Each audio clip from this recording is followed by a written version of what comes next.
नमस्कार मित्रों, मेरे स्पिरिचुअल कनेक्ट पर आप सभी लोगों का हार्दिक अभिनंदन है। मित्रों, आज मैं आप लोगों को नारद भक्ति सूत्र में सूत्र नंबर 51 के बारे में बता रही हूँ, तो उसको ध्यान से सुनिए मित्रों। और उससे पूर्व आप लोगों से एक अनुरोध, मेरे स्पिरिचुअल कनेक्ट पर यदि सब्सक्राइब न किया हो तो सब्सक्राइब कर लीजिए और ज़्यादा से ज़्यादा लोगों को शेयर भी कीजिए।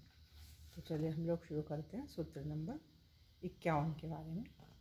यद्यपि नारद प्रारंभिक अवस्था से पराभक्ति तक भक्ति का प्राचीन विश्लेषण करते रहे, तथापि वे अब कहते हैं, क्या कहते हैं कि वह अनिर्वचनीय है। मतलब बोलने में क्या बोले भक्ति के बारे में, ये नारद स्वीकार कर रहे हैं। भक्ति विशेष रूप से अयोग्य व्यक्तियां होती ये तो अबोध गम्य है।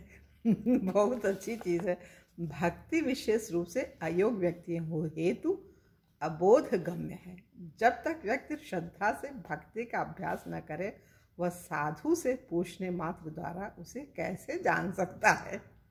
वही ना, गूंगे का जो है गुड़ जिसको कह लीजिए, वही भक्ति है। भक्ति के बारे में कोई क्या बोले क्या कहे, भक्ति भक्ति है। भक्त भक्ति भगवंत गुरु चतुर नाम वपु एक। मतलब नाम ये चार हैं, लेकिन शरीर वस्तुतः एक ही है।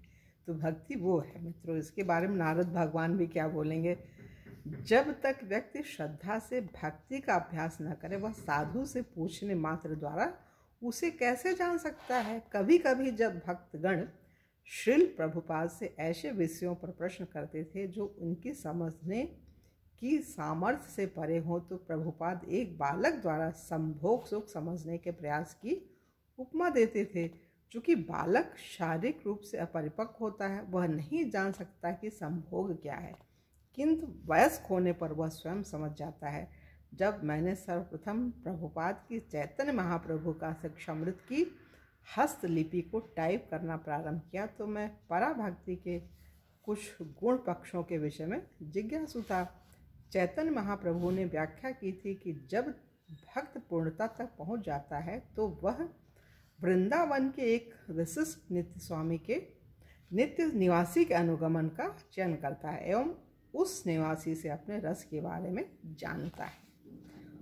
1967 के मार्च में मैंने प्रभुपाद से इस विषय पर अधिक जानने हेतु उन्हें पत्र लिखा।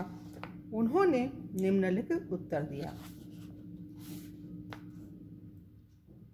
जब हम भक्तिमय सेवा के पूर्ण स्तर पर होते हैं, तो हम कृष्ण से अपने नित्य संबंध को जान सकते हैं एवं भगवान कृष्ण का एक पार्षद हमारा आदर्श नेता बन जाता है। भगवान के नित्य पार्षदों में से एक के नेतृत्व को स्वीकारना कृत्रिम नहीं। अतः अभी इसका प्रयास मत करो, उपयुक्त समय पर तुम्हें यह स्वयमेव प्रकाशित होगा, मतलब स्वयं ज्ञान हो जाएगा। ये ऐसा नहीं है कि केवल अपरिपक्व युवक भक्तगण ही पराभक्ति समझने से प्रतिबंधित हों। भक्ति का यह उन्नत स्तर प्रकांड विद्वानों की भी समझ सामर्थ्य से परे है।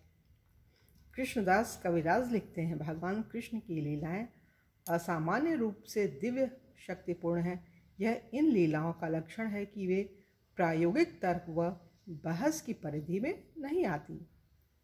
रूप गोस्वामी इस कथन की प्रतिध्वनि करते हैं, जिसके हृदय में भगवत प्रेम जागृत हो गया हो, उस उन्नत व्यक्ति की क्रियाएं तथा लक्षण परम विद्वान पंडित द्वारा भी समझी नहीं जा सकती। बहुत बड़ी चीज है। भक्ति को अनिर्वचनीय कहना बाहरी व्यक्ति को दिया गया टालम टोल का उत्तर मात्र नहीं है।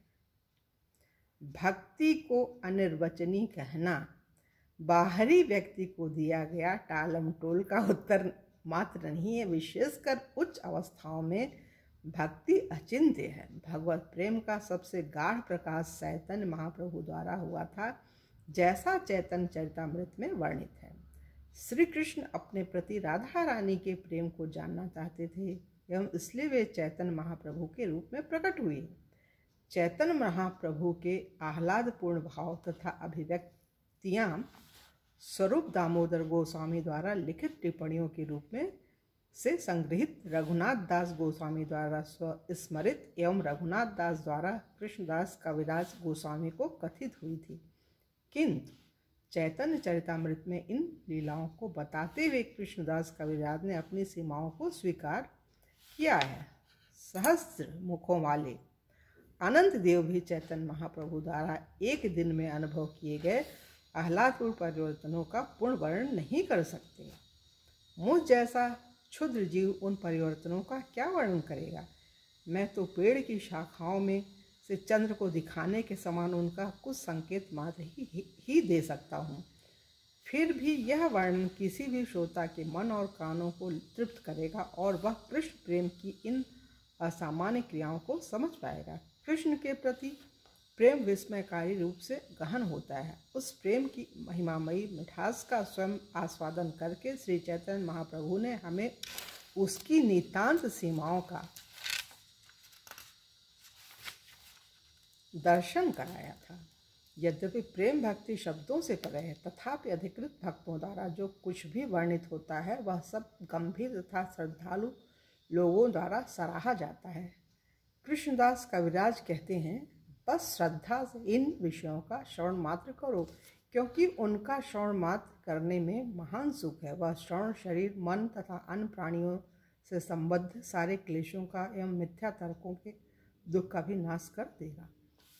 एक वैष्णव भगवान कृष्ण का भगवान चैतन्य महाप्रभु की लीलाओं की तुलना असीम आकाश से करता है। आकाश में कई पक्षी उड़ते हैं, किंतु कुछ अपनी सामर्थ्य के अनुसार ऊंचे उड़ते हैं। भक्तों के समाज में आत्मानुभवी जीव अपने अनुभव बांटते हैं, किंतु कोई भी व्यक्ति कृष्ण के समस्त गुणों अथवा लीलाओं का वर्णन करने की परिकल्पना नहीं करता। अतएव भक्ति आंशिक रूप से अभिव्यक्त की जा सकती है, परंतु उसकी संपूर्णता अचिंत्य तथा अनिर्वचनीय है। जब चैतन्य महाप्रभु रूप गोस्वामी को शिक्षा देने वाले थे तो उन्होंने कहा, मेरे प्रिय रूप, कृपया मुझे सुनो। भक्ति का पूर्ण रूप से विवरण करना संभव नहीं है, अतः मैं तुम्हें भक्तिमय सेवा के लक्षणों का सारांश देने का ही प्रयास कर रहा हूँ। भक्तिमय सेवा के दिव्य रस का सागर इतना विस्तृत है कि कोई उसकी लंबाई व चौड़ाई का अनुमान नहीं लगा सकता। फिर भी तुम्हें इसका स्वाद लेने में मदद करने के लिए मैं इसकी एक बूंद मात्र का वर्णन कर रहा हूँ। तो बहुत बड़ी चीज़ है, बड़ी अद्भुत है भक्ति मित्रों। इसके बारे में क्या कहें, क्या सुने। बस भगवान की कथा सुनो तो कभी बंद ही न करें, मतलब सुनते ही रहें। ययाति थे ना, राजा ययाति, पृथु भगवान, हाँ पृथु, उन्होंने 1000 कान मांगे थे भगवान से उनकी कथा सुनने के लिए। तो भक्ति ये होती है। भक्ति क्या है ना, कभी वो भक्ति थकता नहीं है, मतलब जो भक्त होता है कभी थकता नहीं है भक्ति करने से। भगवान की चीज़ें उसको बड़ी प्रिय होती हैं, कहना सुनना भगवान के बारे में बड़ा अच्छा लगता है भक्त को। भक्त होता है, भक्त को दूसरा भक्त ही समझ सकता है, सामान्य व्यक्ति तो क्या समझ पाएगा भक्त को। तो ये चीज़ है। चलिए अब अपनी भाव को क्या, ये उनका सूत्र है तो उन्होंने लिखा है, नारद जी ने 84 सूत्र, तो 51वां ये कंप्लीट हुआ और कल 52वें सूत्र में आप लोगों से पुनः मिलेंगे। तब तक के लिए जय हिंद, जय भारत, ओम शांति, ओम शांति, ओम शांति।